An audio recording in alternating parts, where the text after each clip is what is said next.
موضوع الدرس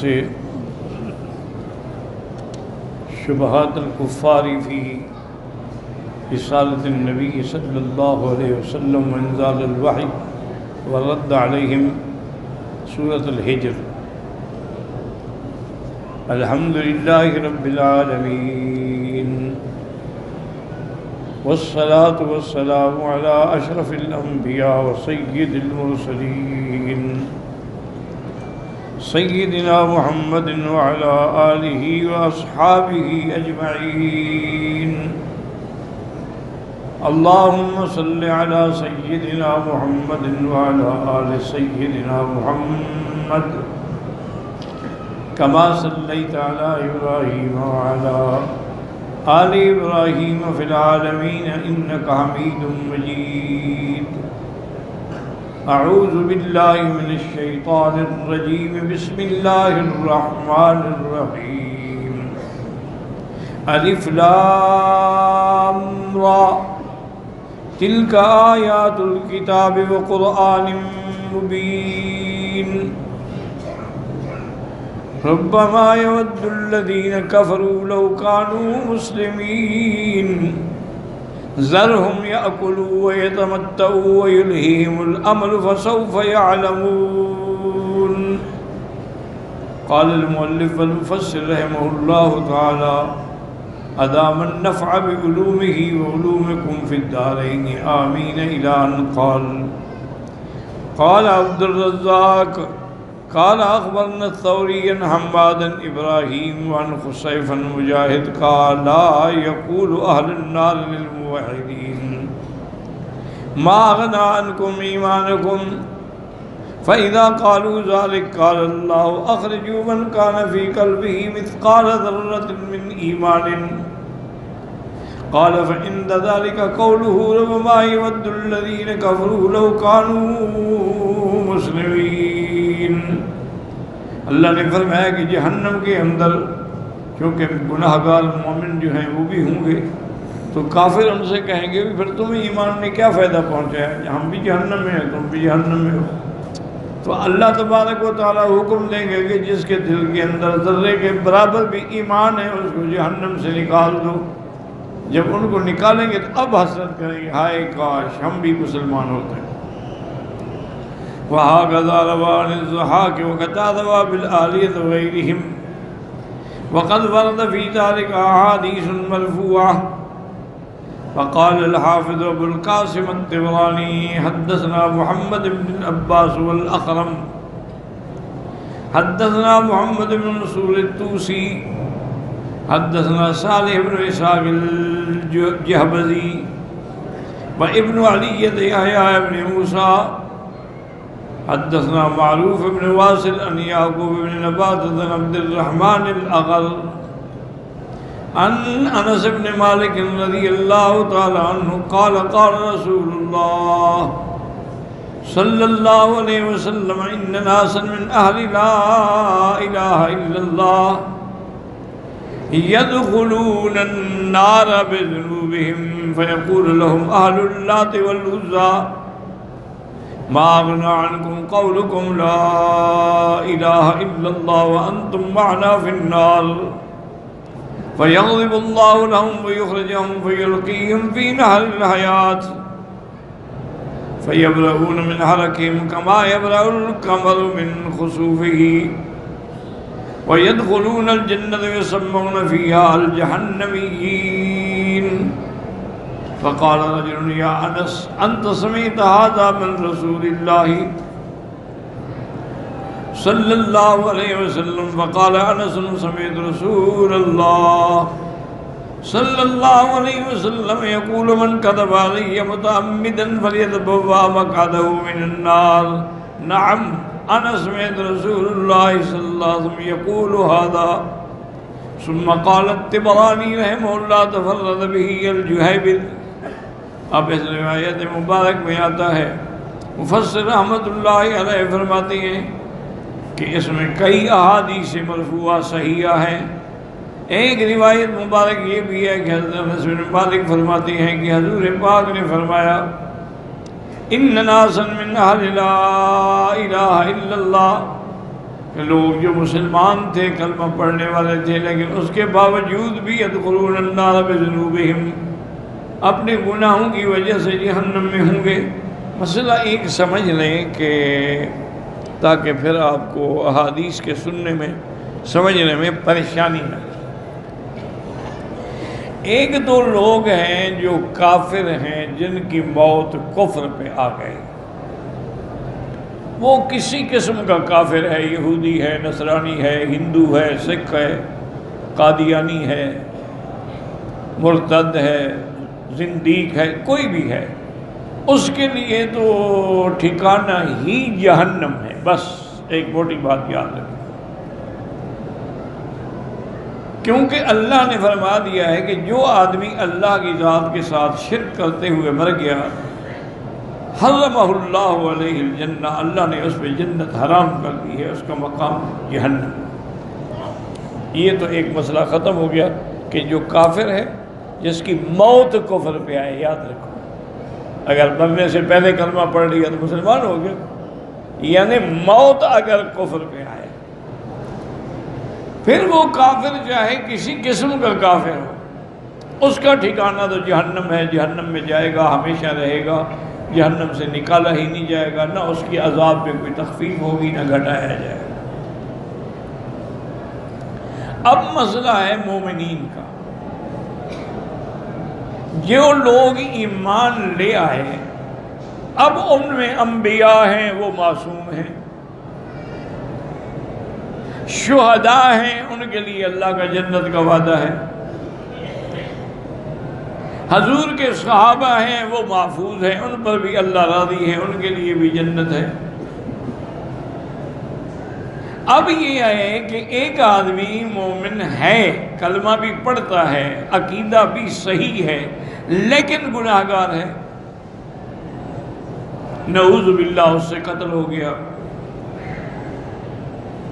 اور قاتل کی سزا جو ہے وہ جہنم ہے۔ اسی طرح نعوذ باللہ شرابی ہے، زانی ہے، چور ہے، ڈاکو ہے، مفسد فی الارض ہے، وہ اسی حال میں مر گیا، یعنی توبہ نہیں کر سکا۔ یاد رکھو، اگر اس نے بھی گناہوں سے توبہ کر لی تو اللہ معاف کر دے۔ اچھی طرح مسئلے کو سمجھ لیں، چونکہ بہت ساری آیات میں بظاہر تعارض ہے، بہت ساری احادیث میں بظاہر تعارض، تو لوگ سمجھ نہیں آتی، حیران ہو جاتے۔ اگر گناہگار ہیں لیکن مرنے سے پہلے توبہ کر لے تو من تاب تاب اللہ علیہ، اللہ اس کی توبہ قبول فرما۔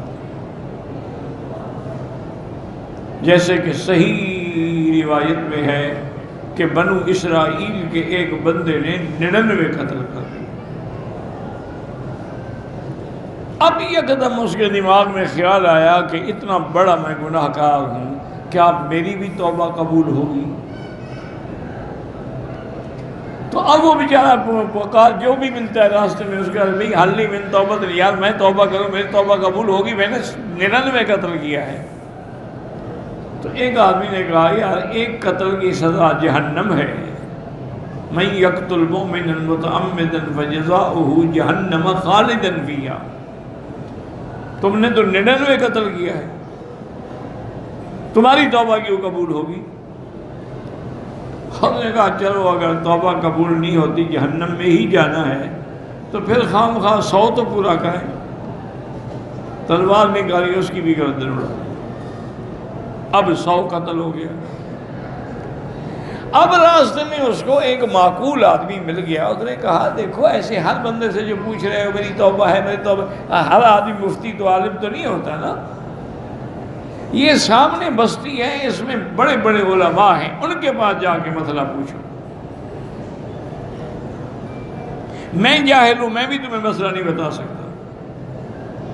اب وہ اس بستی کی طرف چل پڑا، اللہ کی شان ہے، موت کا وقت معین ہے، راستے میں موت آ گئی۔ اب اس کے مرنے کے بعد ملائکۃ العذاب بھی آ گئے اور ملائکۃ الرحمہ بھی آ گئے۔ جو عذاب کے فرشتے انہوں نے کہا 100 کا قاتل ہے، ہم اس کو جہنم میں لے جائیں گے۔ جو رحمت کے انہوں نے کہا یار کیوں سختی کرتے ہو، توبہ کے لیے جا رہا تھا، تو توبہ کا تو معنی یہی ہے نا، ارادہ تو کب لیا نا اس نے توبہ کا، چاہے لفظ زبان سے نہ کہا لیکن قصد توبہ اور نیت توبہ تو ہو گئی، اور چل بھی پڑا اسی طرف۔ انہوں نے کہا نہیں، جو اللہ حکم فرمائیں گے۔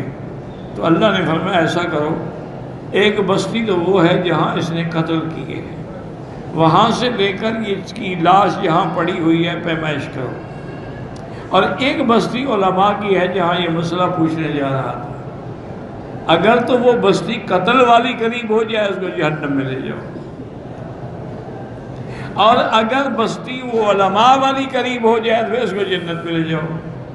تو حدیث میں لفظ ہیں کہ جب فرشتوں نے پیمائش شروع کی تو اللہ نے حکم دیا قربی یا ارض العالم، اے عالم کی بستی والی زمین قریب ہو جا، بس میں نے اپنے بندے کو بخشنا ہے۔ اب وہ قریب ہو گئے، اللہ نے جاؤ جنت میں لے جاؤ۔ اب دیکھو 100 کا قاتل ہے لیکن توبہ کر لی، اور یہ قرآن کا فیصلہ ہے کہ من تاب تاب اللہ علیہ۔ اسی طرح صحیح حدیث مبارک ہے کہ ابلیس لعین جب اللہ کے دربار میں غداری کرے گا اور اس کے بعد وہ بدبخت کہے گا فَبِعِزَّتِكَ لَأُغْوِيَنَّهُمْ أَجْمَعِينَ، کہے گا یا اللہ مجھے تمہاری عزت کی قسم، تیرے جلال کی قسم۔ دیکھو ابلیس ہے، قسم وہ بھی خدا کی کھاتا ہے۔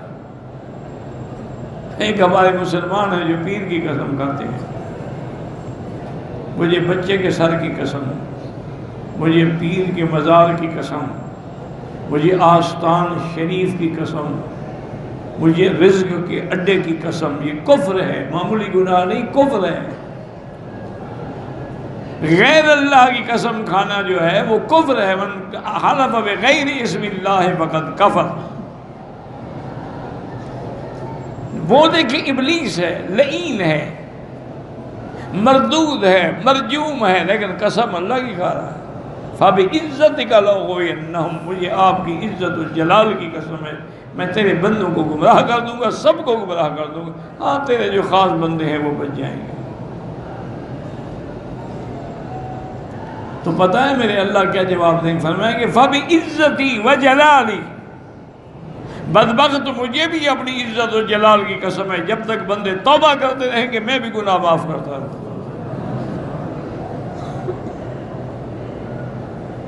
بڑے سے بڑا گناہ ہے لیکن توبہ کر لی تو بس معاف ہو۔ بڑے واقعات ہیں احادیث میں بھی، روایات میں بھی، آثار میں بھی، تواریخ میں بھی۔ تو توبہ ایک ایسی چیز ہے جو گناہوں کو کھا جاتی ہے، لیکن سچے دل سے توبہ ہو، اخلاص سے توبہ ہو۔ یہ جو ہمارے ہاں ایک رواج ہے نا زبانی کلامی توبہ، میری توبہ، میری توبہ، میری لاکھ لاکھ توبہ، کروڑ توبہ، یہ تو الٹا مذاق ہے نعوذ باللہ۔ میری ہر گناہ سے توبہ اور جیب میں سگریٹ پہ کی ڈبی بھی موجود ہے، ہر گناہ سے توبہ، یہ تو نعوذ باللہ اللہ سے استہزاء ہے۔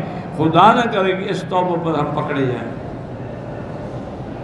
اسی لیے بزرگوں نے لکھا ہے استغفارنا یحتاج الی الاستغفار، ہم جو استغفار اور توبہ کرتے ہیں اس کے لیے ہمیں پھر توبہ کرنی چاہیے کہ جھوٹی توبہ کر رہے ہیں۔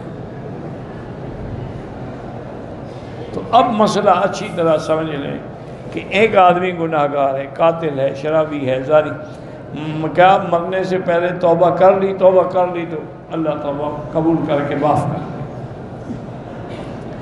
اچھا ایک آدمی ہے گناہ گار ہے اور توبہ بھی نہیں کر سکا،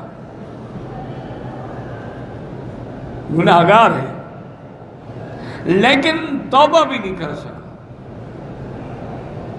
جیسے خدا نہ کرے بعض اوقات آدمی نشے میں ہوتے ہیں، اتنا پی جاتے ہیں کہ اسی میں مر جاتے ہیں، اب وہ توبہ کہاں کرے گا، وہ تو نشے میں مر گیا۔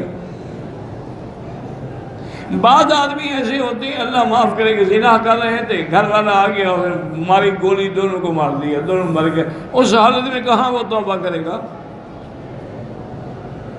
ڈاکہ ڈالنے گئے، گھر والے جاگ گئے، فائرنگ کا تبادلہ ہوا، مر گئے، کہاں توبہ ہوگی؟ ایک وہ لوگ ہیں جو گناہ میں ہیں لیکن توبہ بھی نہیں کر سکے۔ میں نے شاید پہلے بھی بتایا تھا کہ مولوی اسماعیل شیعہ سے میری ملاقات ہوئی، یہ شیعہ کا بہت بڑا مناظر بھی تھا، بہت بڑا مولوی بھی تھا ان کا، بس بدبخت قسمت بھیڑی، حالانکہ دارالعلوم دیوبند کا پڑھا ہوا تھا، وہاں سے فارغ التحصیل تھا، بعد میں شیعہ ہو گیا۔ بہرحال میری ٹرین میں ملاقات ہو گئی، ایک ڈبے میں بڑی احترام اکرام سے مجھے ملا، تو میں نے کہا کہ مولوی اسماعیل تمہیں کیا ہو گیا؟ اتنا پڑھا لکھا آدمی، دارالعلوم دیوبند کا فارغ، اور یہ تم نے کون سا مذہب قبول کر لیا؟ اور میں نے کہا مکی صاحب سچی بات یہ ہے کہ یہ ہوس ہے، نفس پرستی ہے، کیونکہ سنیوں کے مذہب میں گنجائش کوئی نہیں ہے، وہاں تو 4 شادیوں کے علاوہ گنجائش ہی نہیں، یہاں تو مرضی ہے جتنا مدعا کر لو۔ اب بھی میری اس نے کہا 9 بیویاں تو ویسے موجود ہیں نا نکاح والی، وہ بدبخت فتویٰ دیتا تھا کہ ہر بندے کے لیے 9 بیویاں جائز ہیں، اور وہ قرآن کا معنی بدلتا تھا، فَانْكِحُوا مَا طَابَ لَكُم مِّنَ النِّسَاءِ مَثْنَىٰ 2 ثُلَاثَ 3 رباع 4، وہ کہتا تھا مثنیٰ 2 ثلاث 3 5 اور 4 9، اور حضور کی بھی 9 بیویاں تھیں۔ اللہ معاف کرے، جب آدمی بھٹک جاتا ہے نا جی، اپنی پٹڑی سے اتر جاتا ہے نا، پھر اللہ کے سوا کوئی اس کو سنبھال نہیں سکتا۔ تو میں نے کہا بھائی، اس نے کہا مکی صاحب دیکھیں آپ جلسوں پہ جاتے ہیں، تقریریں کرتے ہیں، کرایہ بھی نہیں دیتے لوگ، میں تو تقریر کرتا ہوں 10,000 پہلے لکھ کہتا میری شرط ہے 10,000 روپے لوں گا، ایک تقریر کروں گا، اور وہ بھی 1 گھنٹہ، اگر 2 گھنٹے ہو گئے پھر 20,000 دینا پڑے گا۔ اور محرم کے 3 دن جو ہیں 8 9 اور 10 میں وہاں پڑھوں گا مجلس، جو مجھے 0 میٹر گاڑی دیں گے۔ اس نے کہا میں تو اس لیے شیعہ ہوا ہوں، مجھے پتہ ہے کہ یہ مذہب نہیں ہے، یہ جھوٹا مذہب ہے، یہ تو ایک تحریک ہے، لیکن میں مرنے سے پہلے توبہ کر لوں گا، ابھی تو زندگی ہے، جوانی ہے، کچھ کھا پی لوں۔ اور میں نے کہا مولوی اسماعیل اللہ کا شرم کرو، ہو سکتا ہے بدبخت تمہیں توبہ نصیب ہی نہ ہو، پھر کیا کرو؟ پھر نہیں جی نہیں، میں توبہ کر کے مروں گا، میں ایسے نہیں مرتا، مجھے پتہ ہے یہ باطل مذہب ہے، میں تو اپنے ذاتی اغراض کے لیے ان کے ساتھ ملا ہوا ہوں کہ یہاں ہر چیز ملتی ہے، عورت بھی ملتی ہے، دولت بھی ملتی ہے۔ خیر بہرحال کیا ماننا تھا میری بات۔ پھر میں نے سنا تھا، اللہ عالم، وہ بدبخت کسی بس میں آ رہا تھا اور ایکسیڈنٹ ہوا، ریزہ ہو گیا، کہاں بدبخت نے توبہ کی ہوگی، اللہ عالم، ہو سکتا ہے کی ہو، ہم کسی کی نفی نہیں کرتے ہیں، لیکن حالات کا تقاضا تو یہ ہے کہ جب اچانک ایک ایکسیڈنٹ ہوتا ہے اور آدمی کا اسی وقت ہارٹ اٹیک ہو جاتا ہے تو وہ کیا توبہ کرے گا؟ تو اب مسئلہ سمجھیں کہ گناہ گار ہے، توبہ کر لی الحمدللہ، تم بھی ایک دفعہ سچے دل سے حرم میں پڑھ لو استغفر اللہ، سچے دل سے، جھوٹا نہیں۔ جس نے توبہ نہ کرنی ہو تو نہ کرو، میرے پاس کوئی وارنٹ تو نہیں ہے تمہارے گرفتار کر لوں گا۔ استغفر اللہ، استغفر اللہ الذی لا الہ الا هو الحی القیوم واتوب الیہ، استغفر اللہ ربی العظیم من کل ذنب واتوب الیہ۔ جب توبہ کرتے ہو گناہ بھی معاف ہو جاتے ہیں اور مالک بھی خوش ہو جاتے ہیں، صحیح حدیث میں اللہ افرح بتوبت عبد، اللہ اپنے بندے کی توبہ پہ خوش ہوتے ہیں اور فرماتے ہیں ملائکہ دیکھو علم عبدی ان لہ سید یغفر الذنوب، دیکھو میرا بندہ سر سجدے میں ڈالے ہوئے توبہ کر رہا ہے، اس کو پتہ لگ گیا ہے کہ میرا بھی کوئی ہے چھڑانے والا، معاف کرنے والا، تو تم گواہ ہو جاؤ میں نے معاف کر دیا۔ اللہ کی رحمت تو بہانے ڈھونڈتی ہے نا، حج پہ آؤ تو گناہ معاف، عمرے پہ آؤ تو گناہ معاف، طواف کرو تو گناہ معاف، توبہ کرو تو گناہ معاف، پھر بھی تم گناہوں سے نہ بچو تو پھر بدقسمتی ہے۔ اب جو توبہ کر کے مر گئے الحمدللہ وجل، اچھا توبہ نہیں کی لیکن ہیں مسلمان، پکا عقیدہ ٹھیک ہے، اب ان کے لیے قرآن یہ کہتا ہے کہ فیصلہ یہ ہے کہ ان اللہ لا یغفر ان یشرک بہ ویغفر ما دون ذلک لمن یشاء، اللہ مشرک کو تو معاف نہیں کریں گے، اس کے علاوہ جتنے گناہ ہیں اب اللہ کی مرضی ہے کہ بغیر سزا کے معاف کر دے، یا پھر اللہ اس کو اس کے گناہوں کے بقدر آرڈر کر دیں گے بھی اس کو 10 سال کے لیے جہنم میں ڈال دو، اس کو 20 سال کے لیے ڈال دو، اب وہ جہنم میں ہوگا لیکن اس کو بھی اس کے ایمان کی وجہ سے جہنم سے نکلنا ہے۔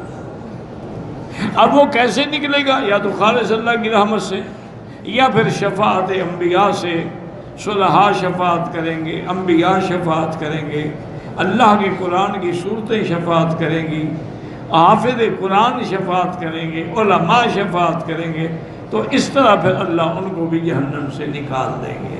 تو اب یہ ہے کہ جب انہوں نے کلمے پڑھنے والوں کو دیکھا تو کہا یار تم موحد تھے، توحید والے مومن تھے، تم کیوں جہنم میں پڑے ہوئے؟ اللہ حکم دیں گے سب کو نکال دو۔ پھر نکالنے کے بعد کیا حکم دیں گے؟